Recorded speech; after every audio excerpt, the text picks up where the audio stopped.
Praise the lord. ప్రభు పేరిట మరొక దినంలోకి మీకందరికీ వందనాలు. ఈ దినం ప్రభు మన కొరకు ఏర్పాటు చేసుకున్న వాక్య భాగము కీర్తనలు 18వ అధ్యాయము 38-50 వచనాలు. వారు నా పాదములు క్రింద పడుదురు, వారు లేవలేకపోవునట్లు నేను వారిని అణగద్రొక్కుదును. యుద్ధమునకు నువ్వు నన్ను బలమును ధరింపజేసితివి. నా మీదకు లేచిన వారిని నా క్రింద అణిచివేసితివి. నా శత్రువులను వెనుకకు నువ్వు మళ్ళ చేసితివి. నన్ను ద్వేషించు వారిని నేను నిర్మూలం చేసితిని. వారు మొరపెట్టిరి గాని రక్షించువాడు లేకపోయెను. యెహోవాకు వారు మొరపెట్టుదురు గాని ఆయన వారికి ఉత్తరమియ్యకుండును. అప్పుడు గాలికి ఎగురు ధూళి వలె నేను వారిని పొడిగా కొట్టితిని. వీధుల పెంటను ఒకడు పారబోయినట్లు నేను వారిని పారబోసితిని. ప్రజలు చేయు కలహములో పడకుండా నీవు నన్ను విడిపించితివి. నన్ను అన్యజనులకు అధికారిగా చేసితివి. నేను ఎరుగని ప్రజలు నన్ను సేవించెదరు. నా మాట చెవిని పడగానే వారు నాకు విధేయులగుదురు. అన్యులు నాకు లోబడినట్లు నటించుదురు. అన్యులు నిస్త్రాణ గలవారై వణుకుచూ తమ దుర్గములను విడిచి వచ్చెదరు. యెహోవా జీవము కలవాడు, నా ఆశ్రయ దుర్గమైన వాడు స్తోత్రార్హుడు. నా రక్షణకర్త అయిన దేవుడు బహుగా స్తుతినొందును గాక.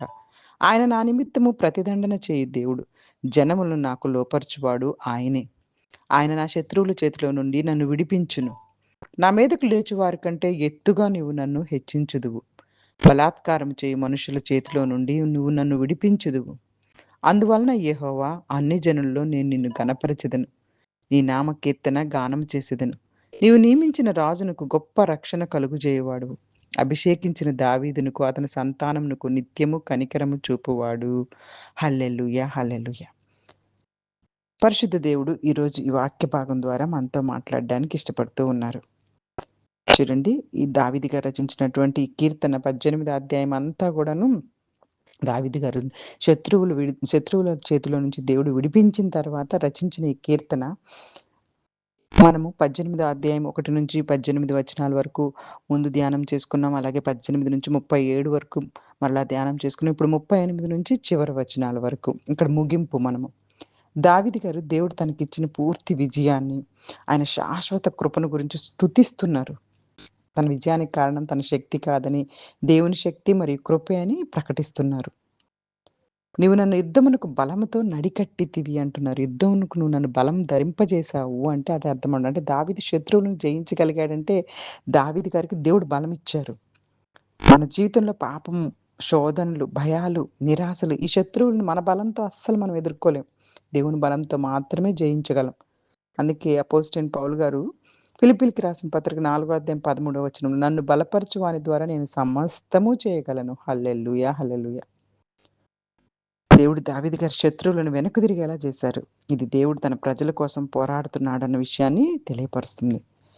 శత్రువులు సహాయం కోసం మొరపెట్టుకున్నా వారిని రక్షించేవారు లేరు. శత్రువులు సహాయం కోసం మొరపెట్టుకున్నారనుకోండి, దేవుడు ఇంకా శత్రువుల మీద ఆ యొక్క దావీదు గారికి విజయాన్ని ఇవ్వటానికి ప్రయత్నం చేస్తున్నప్పుడు, విజయాన్ని ఇవ్వటానికి ఆయన దావీదు గారి పక్కన దేవుడు పోరాడుతూ ఉంటే, ఇటు పక్క శత్రువులు మొరపెట్టుకున్న సహాయం కోసం రక్షించేవారు ఉండరు.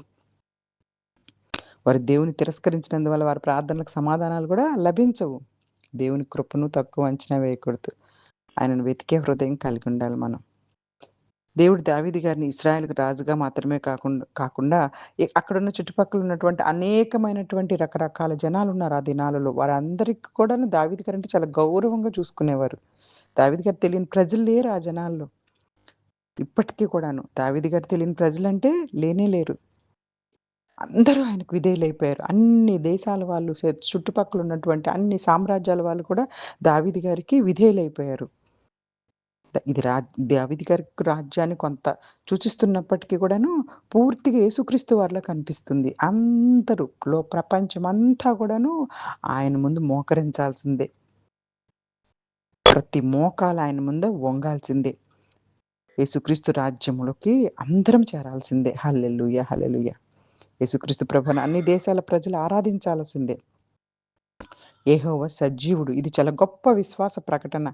విగ్రహాలు నిర్జీవమైనవి, కానీ ఇశ్రాయేలు దేవుడు సజీవుడు. హల్లెలూయా, హల్లెలూయా. ఆయన ప్రతీకారము చేసేటటువంటి దేవుడు. దేవుడు న్యాయం చేస్తారు, శత్రువులకు ప్రతీకారం చేస్తారని ఇక్కడ దావీదు గారు నమ్ముతూ ఉన్నారు. ప్రతీకారం నాదే, నేనే ప్రతిఫలం ఇస్తాను అని ఎక్కడైతే రోమీయులకు రాసిన పత్రిక 12వ అధ్యాయం 19వ వచనంలో అపోస్తలుడైన పౌలు గారు కూడా తెలియపరుస్తున్నారు. దేవుడు దావీదు గారిని అనేకమైన భయంకరమైనటువంటి హింసల్లో నుంచి కూడా విడిపించారు. ఇది దేవుని రక్షణకు సాక్ష్యం. అందుకే దావీదు గారు కృతజ్ఞతతోటి ఈ ప్రవచనాన్ని తెలియపరుస్తున్నారనమాట. ఇది మెస్సియా గారికి కూడా ప్రవచనమే. దావీదు గారు ప్రకటిస్తున్నారు. జనముల మధ్య నేను నిన్ను స్తుతించెదను. దేవుడు చేసిన మేలును దాచిపెట్టకూడదు. ఆయన మహిమను అందరికీ తెలియజేయాలి. అన్ని జనులు కూడా దేవుని స్తుతిస్తూ వచ్చేలాగా మన జీవితాల ద్వారా దేవునికి మహిమ తీసుకురావాలి. తన అభిషిక్తునికి ఆయన గొప్ప రక్షకును అనుగ్రహించిన అభిషిక్తుడంటే మొదట దావీదు గారిని సూచిస్తుంది. కానీ అంతిమంగా అది యేసుక్రీస్తు ప్రభువారిని గురించే ప్రవచనం. దేవుడు దావీదు వంశం ద్వారా మెస్సీయాను పంపుతానని మనకు వాగ్దానం చేశారు. యేసుక్రీస్తు గారు దావీదు సింహాసనానికి శాశ్వత రాజు. కాబట్టి ఈ భాగంలో ముఖ్యమైన విషయాలు మన విజయం దేవుని నుండి వస్తుంది. మన తెలివులు, బలాలు, సంపదలు కాదు. అలాగే దేవుడు సజీవుడు. ఆయన నేడు కూడా మన ప్రార్థనలు వింటూనే ఉన్నాడు. ఆయన అప్పుడు దావీదు గారి ప్రార్థనలే కాదు, లేతే అబ్రహాం గారి ప్రార్థనలే కాదు, లేతే మోషే గారు మన ప్రార్థనలు కూడా వింటున్నారు. తన ప్రజలను నడిపిస్తారు, అద్భుతాలు చేస్తారు. మనం దేశాలు పెంచుకోకుండా న్యాయాన్ని దేవునికి అప్పగిద్దాం. దేవుడు చేసిన మేలుని ఇతరులతో పంచుకుందాం. అలాగే దావీదు గారి జీవితం మరియు రాజ్యము చివరకు మనకు యేసుక్రీస్తు ప్రభువారుని సూచిస్తాయి. మన జీవితంలో ప్రతి విజయానికి దేవునికి మహిమిస్తూ శత్రువులు లేదా అన్యాయాలు ఎదురైన ప్రతీకారం తీసుకోవడం కంటే దేవునిపై నమ్మకం ఉంచుదాం. దేవుడు చేసిన మేలు సాక్ష్యంగా ఇతరులతో పంచుకుందాం. కీర్తనలు 18 అధ్యాయం ముఖ్యమైన ఉద్దేశాలన్నీ దేవుడే మనం కోట, రక్షకుడు, ఆశ్రయదుర్గము. కష్టాల్లో ప్రార్థించిన ప్రతి ఒక్కరి మొర ఆయన ఆలకిస్తాడని, ఆయన ప్రజలకు బలమిచ్చి విజయాన్ని అనుగ్రహిస్తారని, అది దావీదు గారి జీవితం ద్వారా పరిశుద్ధాత్మ దేవుడు బైబిల్ గ్రంథంలో మనకు మరొకసారి జ్ఞాపకం చేస్తున్నారు. కాబట్టి మనకి ఈ యొక్క 18 అధ్యాయం గొప్ప ధైర్యాన్ని ఇస్తుంది. మన దేవుడు సజీవుడు. ఆయన నిన్న, నేడు, నిరంతరం ఒకే విధంగా తన ప్రజలను రక్షిస్తూ, నడిపిస్తూ, తన వాగ్దానాలను నెరవేర్చే నమ్మకమైన దేవుడు మనందరితో ఉన్నాడు. కాబట్టి ధైర్యంగా ముందుకు సాగాలని కోరుకుంటూ చిన్ని వాక్యాన్ని దేవుడు ఆశీర్వదించి దీవించును గాక. ఆమేన్.